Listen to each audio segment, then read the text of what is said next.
وسلم على رسوله الكريم أما بعد فأعوذ بالله من الشيطان الرجيم بسم الله الرحمن الرحيم محمد رسول الله والذين معه أشداء على الكفار رحماء بينهم آمنت بالله صدق الله مولانا العظيم وبلغنا رسوله النبي الكريم ونحن على ذلك لمن الشاهدين والشاكرين والآمنين والحمد لله رب العالمين۔ آئیے کچھ عظمات سے پیش کر تھوڑی کائنات کے مرکز عقیدت حضور محمد رسول اللہ صلی اللہ علیہ وسلم آئیے درود پاک پیش کریں اور کریں آواز بلند اللہم صلی علی سیدنا و مولانا محمد وسلم صلو علیہ صلاۃ و سلام علیہ یا رسول اللہ صلی اللہ علیہ وسلم۔ شاہ مرداں شیر یزداں قوت پروردگار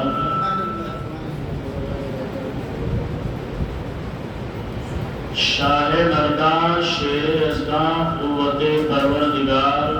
لا فتح الا علی لا سیف الا ایک بار شریف صلاۃ و سلام علیہ یا رسول اللہ صلی اللہ علیہ وسلم۔ حضرات گرامی، حضرت سیدنا مولا علی مشکل کشا کرم اللہ تعالی وجہہ الکریم کی بارگاہ میں خراج عقیدت پیش کرنے کی غرض سے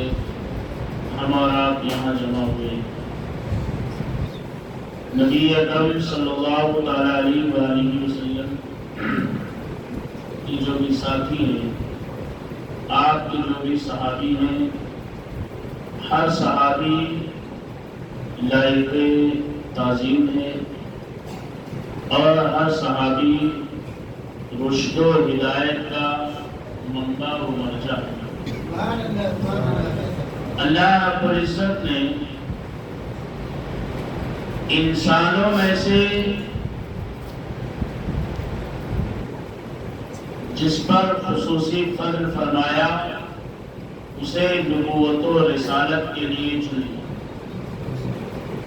اور اس کے بعد جس پر اللہ نے اور فضل فرمایا اسے انبیاء کرام علیہ الصلوۃ والتسلیم کے صحابیت کے لیے چنا۔ اللہ رب العزت نے حضور رحمت عالم صلی اللہ علیہ وسلم کے اصحاب کو چنا، اور چننے کے بعد 1.25 لاکھ سے زائد یا کم جو صحابہ تھے ان میں 4 لوگوں کا انتخاب فرمایا، 4 کو اللہ نے چنا، اور انہیں 4 چنے ہوئے لوگوں کو خلفائے راشدین کہتے ہیں۔ انہی میں حضرت سیدنا مولا علی شیر خدا رضی اللہ تعالی عنہ کی ذات بابرکت ہے۔ حضرت علی رضی اللہ تعالی عنہ کے تعلق سے آپ نے سنا کہ بیت اللہ شریف خانہ کعبہ میں آپ کی ولادت ہوئی، کعبہ شریف میں آپ پیدا ہوئے۔ حضرت مولا علی رضی اللہ تعالی عنہ نے سب سے پہلے جس غذا کا استعمال فرمایا وہ رسول کریم صلی اللہ علیہ وسلم کی زبان مقدس میں تھی، جسے اللہ کے رسول صلی اللہ علیہ وسلم نے حضرت علی کو چسایا تھا، اور حضرت مولا علی رضی اللہ تعالی عنہ کی پرورش نبی رحمت صلی اللہ علیہ وآلہ وسلم کے گھر میں ہوئی۔ حضرت سیدہ خدیجہ الکبریٰ رضی اللہ تعالی عنہا جو سرکار دو عالم صلی اللہ علیہ وآلہ وسلم کی بیوی ہے، ام المومنین ہے، اور تمام امہات المومنین میں حضرت خدیجہ ایک امتیازی شان رکھتی ہے۔ حضرت ام المومنین سیدہ خدیجہ الکبریٰ رضی اللہ تعالی عنہا کی آغوش میں رحمت عالم صلی اللہ علیہ وسلم کی کفالت میں حضرت مولا علی شیر خدا رضی اللہ تعالی عنہ کی پرورش ہوتی ہے۔ پیغمبر اعظم صلی اللہ علیہ وسلم سے حضرت علی نے تعلیم اور تربیت پائی۔ رحمت عالم صلی اللہ علیہ وآلہ وسلم کیا آغوش میں آپ پروان چڑھے۔ حضرت مولا علی رضی اللہ تعالیٰ عنہ جب اہل مکہ نے رسول کریم صلی اللہ علیہ وآلہ وسلم کہ دعوت ذوالعشیرہ پر پیغمبر صلی اللہ علیہ وسلم کو برا بھلا کہا تھا، اس وقت حضرت مولا علی رضی اللہ تعالیٰ عنہ نے لبیک کہا اور کہا یا رسول اللہ صلی اللہ علیہ وسلم ہم آخری دم تک آپ کے ساتھ ہیں اور آپ کا ساتھ دیں گے۔ نبی اکرم صلی اللہ علیہ وسلم عبادت کے لیے پہاڑ کے کوہ میں جایا کرتے تھے جسے غار کہا جاتا ہے۔ اللہ کے رسول صلی اللہ علیہ وسلم غار میں ایک دن عبادت کر رہے تھے اور حضرت مولا علی شیر خدا غار کے باہر ایسے ٹہل رہے تھے۔ حضرت علی کے والد جناب ابو طالب کا گزر ہوتا ہے۔ ابو طالب نے دیکھا کہ علی غار کے باہر ٹہل رہے ہیں۔ ابو طالب پوچھتے ہیں علی تم غار کے باہر ہو، میرا بھتیجا کہاں ہے؟ اس لیے کہ ابو طالب رسول کریم صلی اللہ علیہ وسلم سے بے پناہ محبت کرتے تھے۔ ابو طالب پوچھتے ہیں علی تم غار کے باہر ہو تو میرا بھتیجا کہاں ہے؟ میں نے تم کو یہ وصیت کیا تھا کہ میرے بھتیجے کی ہر بات کو ماننا اور ہمیشہ اس کے ساتھ رہنا، اس کی حفاظت کے لیے رہنا۔ میرا بھتیجا یہاں نہیں ہے اور تم یہاں کیا کر رہے ہو؟ حضرت علی فرماتے ہیں کہ بابا بھتیجا اندر غار میں عبادت میں ہے اور بیٹا باہر حفاظت میں ہے۔ بھتیجا عبادت کر رہا ہے، تمہارا بیٹا باہر حفاظت کر رہا ہے۔ یہ حضرت مولا علی شیر خدا رضی اللہ تعالیٰ عنہ کی ذات ہے۔ حضرت عبداللہ ابن عباس رضی اللہ تعالیٰ عنہما ارشاد فرماتے ہیں کہ نبی کریم صلی اللہ علیہ وسلم کو اللہ نے جو علم عطا فرمایا تھا وہ اللہ رب العزت نے اپنے علم سے اپنے محبوب صلی اللہ علیہ وسلم کو خاص علم عطا فرمایا، اور رسول کریم صلی اللہ علیہ وسلم نے اپنے فضل سے اپنے کرم اور مہربانی سے حضرت مولا کائنات شیر خدا مولا علی کو اپنے علم کا ایک خاص حصہ عطا فرمایا۔ اور عبداللہ ابن عباس فرماتے ہیں کہ حضرت عبداللہ ابن عباس کے علم کا خود یہ عالم ہے کہ جناب عبداللہ ابن عباس کہتے ہیں کہ اگر میرے اونٹ کی نقیل گم جاتی ہے، رسی گم جاتی ہے، میں اسے قرآن میں ڈھونڈ لیتا ہوں اور قرآن مجھے یہ بتاتا ہے کہ فلاں جگہ چلے جاؤ مل جائے گی۔ اتنا علم رکھنے والا آدمی کہ جو قرآن میں اپنے ضرورت کی چیزوں کو تلاش کرتا ہو، وہ کہتا ہے کہ حضرت علی کا جو علم ہے وہ مصطفیٰ کے علم کا صدقہ ہے، اور عبداللہ ابن عباس کو جو علم ملا ہے یہ علی المرتضیٰ کے علم کا خیرات اور صدقہ ملا ہے۔ حضرت علی کے علم کا عالم اور اتنا ہی بس نہیں ہے، بلکہ حضرت علی خود فرماتے ہیں کہ اگر میں سورہ فاتحہ کی تفسیر لکھنا شروع کر دوں تو اتنی کتابیں ہو جائیں گی کہ 40 اونٹوں پر لادنا پڑے گا۔ اتنی کتابیں بنیں گی کہ 40 اونٹوں پر لادنا پڑے گا۔ اور یہیں تک نہیں، حضرت مولا علی کے علم کا عالم تو یہ ہے کہ حضرت مولا کائنات رضی اللہ تعالیٰ عنہ اللہ رب العزت نے گزشتہ انبیاء کرام علیہ السلام کو جو کتابیں دی، ان کتابوں کی پوری تعداد جو ہے صحیفے اور کتابیں ملا کر کے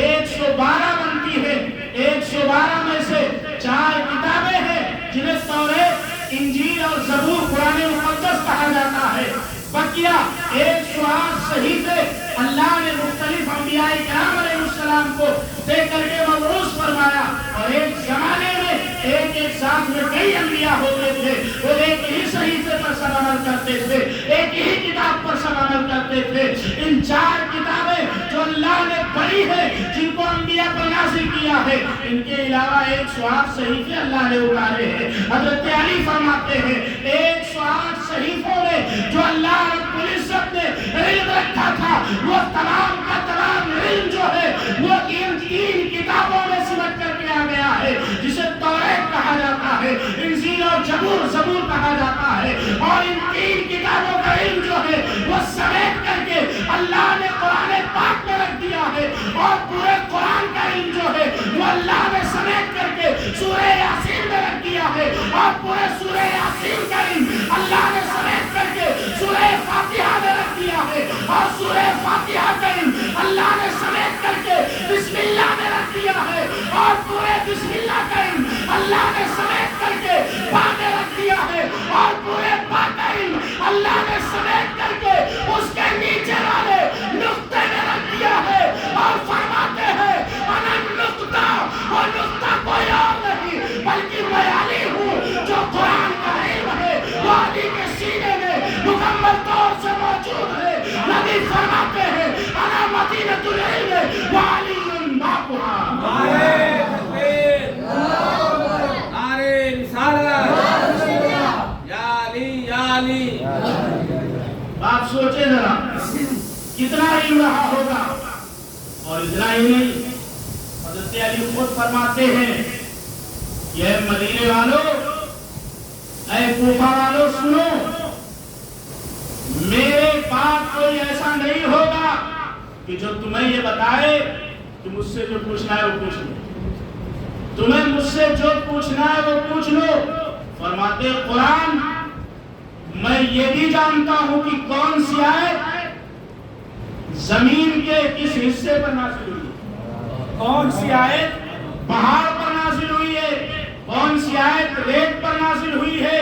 کون سی آیت حجرہ عائشہ میں نازل ہوئی ہے، کون سی آیت جنگ کے میدان میں نازل ہوئی ہے، کون سی آیت عرب کے کس خطے میں نازل ہوئی ہے، میں تمام آیتوں کے بارے میں مکمل طور سے جانتا ہوں۔ اللہ سوچیں آپ ذرا، جب جناب مولا کائنات شیر خدا کے علم کا یہ عالم ہے تو مصطفیٰ کے علم کا عالم کیا رہا ہوگا، پیغمبر اعظم کے علم کا عالم کیا رہا ہوگا۔ اور حضرت مولا علی شیر خدا رضی اللہ تعالیٰ عنہ رسول کریم صلی اللہ علیہ وسلم کے وہ صحابی ہیں کہ جن کی تعظیم اصحاب رسول کیا کرتے تھے، اور اصحاب پیغمبر ان کی تعظیم اس قدر کرتے تھے جس کا اندازہ ان باتوں سے آپ لگا سکتے ہیں۔ حضرت سیدنا مولا علی رضی اللہ تعالیٰ عنہ ارشاد فرماتے ہیں، نبی کی ایک حدیث ہے، اللہ کے نبی علیہ السلام نے فرمایا ہے کہ قرآن علی کے ساتھ ہے اور علی قرآن کے ساتھ ہے، اور حضرات جو مخالفین ہیں وہ فقط اتنا ہی پڑھتے ہیں کہ قرآن علی کے ساتھ ہے اور علی قرآن کے ساتھ ہے، اس کے علاوہ آگے کی حدیث نہیں پڑھتے ہیں، کیونکہ جو مطلب کی چیز ہوتی ہے اسے نکال لیا، میٹھا میٹھا گپ، کڑوا کڑوا تھو کر دیا، اس کے آگے بھی ہے اسے بھی پڑھو تو پتہ چلے گا۔ اللہ کے نبی نے فرمایا کہ علی قرآن کے ساتھ ہے اور قرآن علی کے ساتھ ہے، اور کل اور قیامت کے دن یہ قرآن اور علی دونوں حوض کوثر پر ایک ساتھ میں جمع ہوں گے۔ حضرت علی فرماتے ہیں کہ جب میں حوض کوثر پر پہنچوں گا اس وقت میں منافقوں کو اور کافروں کو ہاتھ پکڑ کر کے حوض کوثر سے بھگا دوں گا۔ لوگوں نے پوچھا کہ حضور حوض کوثر پہ منافق کون ہوگا اور کافر کون ہوگا؟ اگر منافق کے بارے میں جاننا ہے تو صحابہ سے پوچھو، اور کافر کے بارے میں جاننا ہے تو علی سے پوچھو۔ اصحاب رسول کہتے ہیں ہمیں جب منافقوں کا پتہ لگانا ہوتا تھا تو علی کا نام لے لیتے تھے، چہرہ اتر جاتا تھا تو جان جاتے تھے یہ منافق ہے، اور علی کہتے ہیں ہمیں جب پتہ لگانا ہوتا تھا کہ یہ کافر ہے تو ابو بکر و عمر کا نام لے لیتے تھے، پتہ چل جاتا تھا یہ کافر ہے۔ فرمایا کہ دونوں کو میں بھگاؤں گا۔ لوگوں نے کہا حضور وہ کیسے؟ کہا ایک وہ جو مجھ سے بغض رکھتا رہا ہوگا، اور ایک وہ جو ابو بکر و عمر سے بغض رکھتا رہا ہوگا۔ حضرات گرامی، پتہ کیا چلا کہ ابو بکر و عمر جو ہیں ان کی عظمت و شان حضرت مولا کائنات رضی اللہ تعالیٰ عنہ نے بیان فرمایا ہے۔ ایک بات اور میں عرض کرتا چلوں، حضرات آپ جب امام کی ابتدا میں نماز پڑھتے ہیں تو نیت باندھ لیتے ہیں، اس کے بعد آپ سورہ فاتحہ نہیں پڑھتے ہیں؟ الحمد کوئی نہیں پڑھتا، سب خاموش کھڑے رہتے ہیں، فقط امام صاحب سورہ فاتحہ پڑھتے ہیں۔ اور اللہ کے نبی علیہ السلام نے فرمایا قرأ امام المقتدین، امام کی قرأت جو ہے وہ مقتدیوں کی قرأت ہے۔ امام نے پڑھ دیا تو اس کا ثواب مقتدیوں کو بھی ملے گا۔ آپ مجھے بتائیں جب 2.5 سال تک تقریباً حضرت ابو بکر خلیفہ رہے اور حضرت سیدنا علی ان کی ابتدا میں نماز پڑھتے رہے تو قرآن کی تلاوت حضرت سیدنا ابو بکر کرتے رہے اور ثواب علی کو ملتا رہا، ثواب علی پاتے رہے۔ یہ حضرات جو کہتے ہیں حضرت علی کی خلافت یہ روحانی ہے، حضرت ابو بکر کی خلافت یہ سیاسی ہے، میں پوچھنا چاہتا ہوں ارے کیا نماز میں جو قرآن حضرت ابو بکر حضرت عمر عثمان پڑھ رہے تھے یہ بھی سیاسی تھا؟ کہیں سے بھی سیاست سے جوڑو گے تو کہنا پڑے گا قرآن پڑھنا یہ سیاست نہیں ہے بلکہ یہ دین ہے۔ تو پتہ یہ چلا کہ حضرت ابو بکر عمر اور عثمان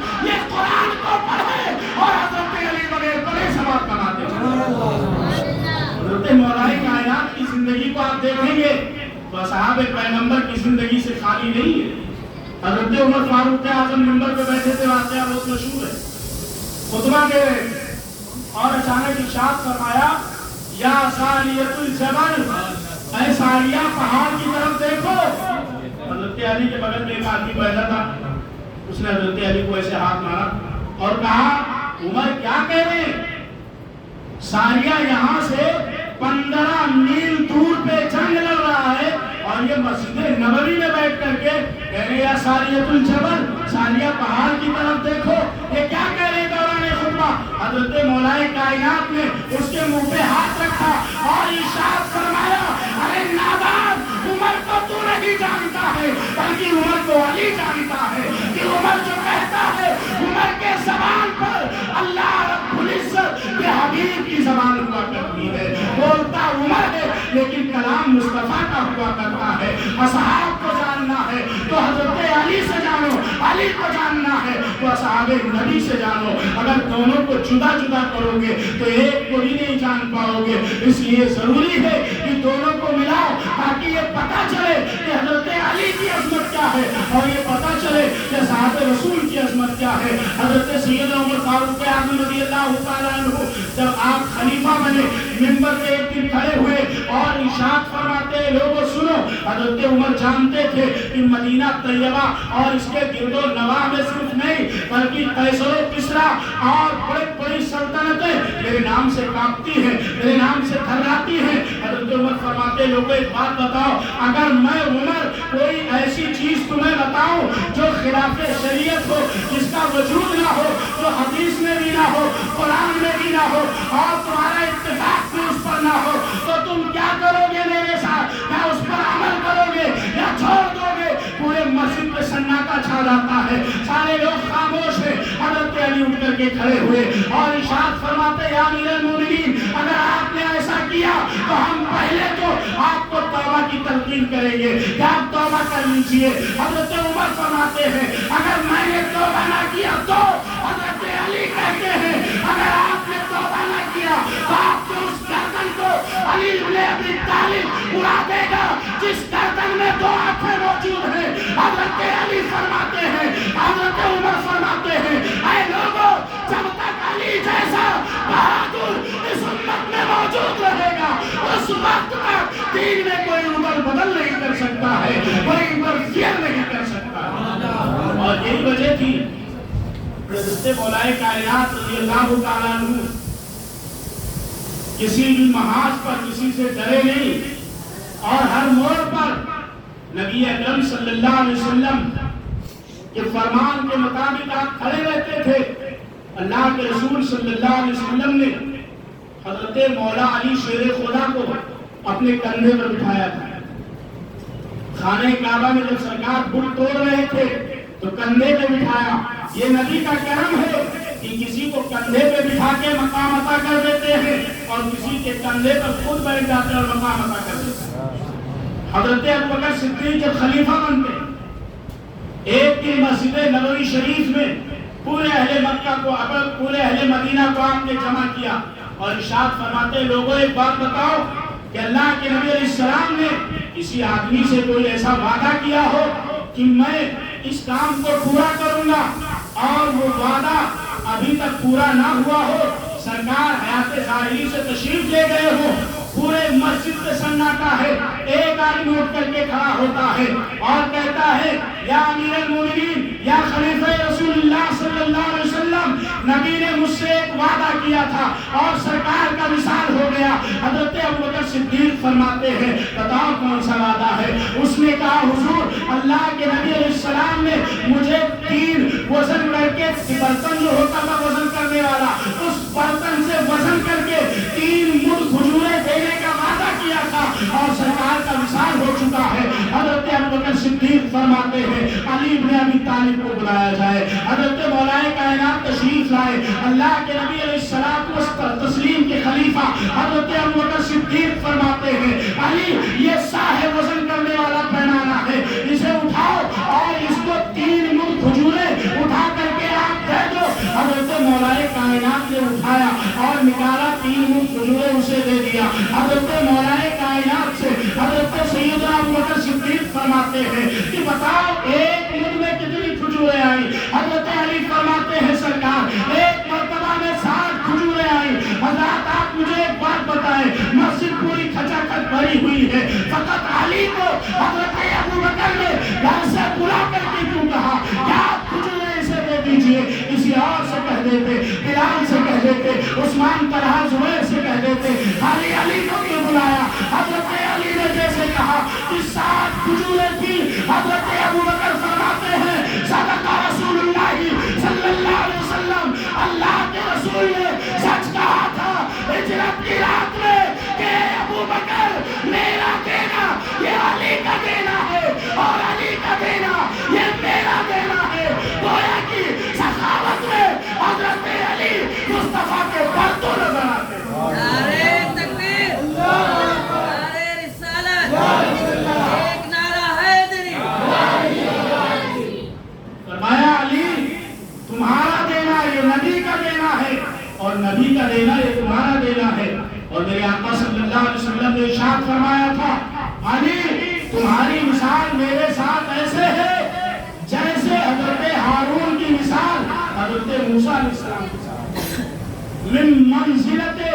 موسیٰ و ہارون، جیسے موسیٰ علیہ السلام کے ساتھ ہارون علیہ السلام کی مثال تھی ویسے تمہاری مثال میرے ساتھ ہے۔ لیکن حضرت ہارون نبی تھے، تم نبی نہیں ہو۔ حضرات کرام مرتبہ دوسرے مقام پر نبی نے ارشاد فرمایا اے علی سنو تم حضرت عیسیٰ ابن مریم کی طرح ہو، حضرت عیسیٰ ابن مریم کی طرح ہو، مگر وہ اللہ کے نبی ہیں اور تم میرے صحابی ہو۔ حضرت علی سے نبی فرماتے ہیں علی حضرت عیسیٰ ابن مریم کو لے کر کے لوگ 2 گروہوں میں بٹ گئے تھے، 2 حصوں میں بٹ گئے تھے۔ ایک گروہ وہ تھا کہ جس نے ان کی والدہ حضرت مریم پہ بہتان لگایا تھا، الزام لگایا تھا، اور ایک گروہ وہ تھا جس نے حضرت سیدنا عیسیٰ علیہ السلام کو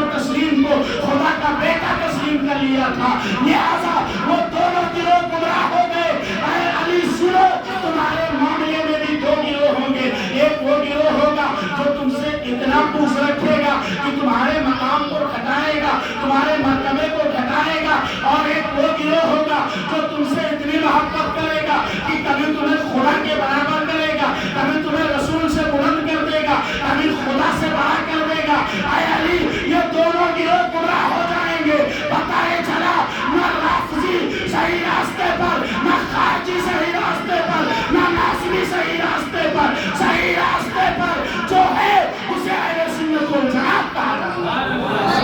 ہم ہی صحیح راستے پر ہے، بقیہ تو سب گھٹانے میں لگے ہیں، کچھ بڑھانے میں لگے ہیں۔ الحمدللہ نہ ہم گھٹاتے ہیں اور نہ بڑھاتے ہیں، ہم دونوں حضرت علی سے بھی محبت کرتے ہیں، آپ کے اولاد سے بھی محبت کرتے ہیں اور اصحاب رسول سے بھی محبت کرتے ہیں۔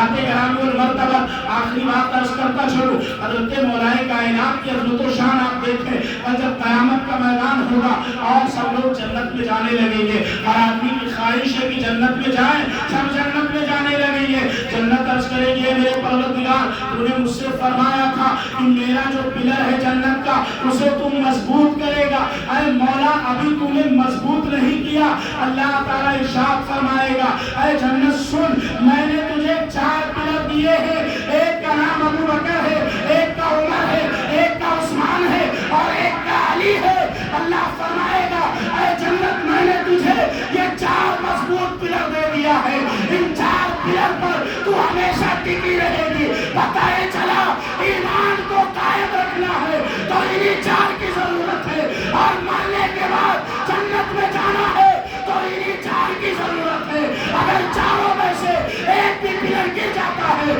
تو نہ ایمان بچے گا اور نہ جنت میں آپ جا پائیں گے، ان 4 پلر کی ضرورت ہے۔ جنت عرض کرے گی مولا تو نے کہا تھا مجھے اور خوبصورتی عطا کرے گا اور حسن و جمال عطا کرے گا، پروردگار ابھی عطا نہیں کیا، اللہ فرمائے گا اے جنت سن، میں نے تجھے 2 نایاب ہیرے دیے ہیں، 2 خوبصورت چیزیں میں نے تجھے دیا ہے، وہ تیرے اندر رہیں گے اور تیرا حسن بڑھتا چلا جائے گا، جنت عرض کرے گی مولا وہ کون ہے، اللہ فرمائے گا ایک کا نام حسن ہے، دوسرے کا نام حسین ہے، یہ تیرے اندر ہوں گے، تیرا حسن بڑھتا چلا جائے گا، تبھی تو نبی فرماتے ہیں الحسن والحسین سیدہ شباب اہل جنہ، حسن اور حسین جنتی نوجوانوں کے سردار ہیں، پتہ یہ چلا کہ جنت کی خوبصورتی اور جنت کی بقا جن سے ہے وہ صحابہ رسول بھی ہیں اور اہل بیت رسول بھی ہیں، ان میں سے ایک بھی جانے نہ پائے، اگر ایک بھی گیا تو حضرات سمجھ لیجیے آپ کہ آپ کا ایمان چلا جائے۔ آج کچھ لوگوں نے یہ بنا لیا ہے جو علی کا ذکر کرے، اہل بیت کا ذکر کرے، وہ اس کو کہہ دیتے ہیں تو رافضیت کی طرف جا رہا ہے۔ حضرت علی اہل بیت رافضیوں کی جاگیر نہیں ہے، بلکہ یہ تو اہل سنت کی جاگیر ہے، یہ تو اہل سنت کے ہیں اور اہل سنت دین سے محبت کرتے ہیں۔ حضرات گرامی، صحابہ رسول کا ذکر کرنا یہ خارجیت نہیں ہے اور اہل بیت کا ذکر کرنا یہ رافضیت نہیں ہے، خارجیت یہ ہے کہ اصحاب رسول کا ذکر تو کرے مگر اہل بیت رسول کی شان میں توہین کرے، اسے خارجی کہتے ہیں، اور اہل بیت کا ذکر کرے اصحاب رسول کی شان میں جو توہین کرے اس کو رافضی کہتے ہیں۔ الحمدللہ نام خارجی ہے اور نام رافضی ہے، جب اہل بیت کی بات آتی ہے تو امام کہتے ہیں یا الہی دو جہان خاتم آل رسول اللہ پر حضرت آل رسول مقتدی کے واسطے حضرات گرامی المرتبہ ہم وہ ہیں کہ دونوں سے محبت کرتے ہیں۔ حضرت مولا کائنات رضی اللہ تعالیٰ عنہ کی عظمت و شان اگر بیان کیا جائے تو ہم جیسے لوگ کیا بڑے بڑے لوگ نہیں بیان کر پائیں گے۔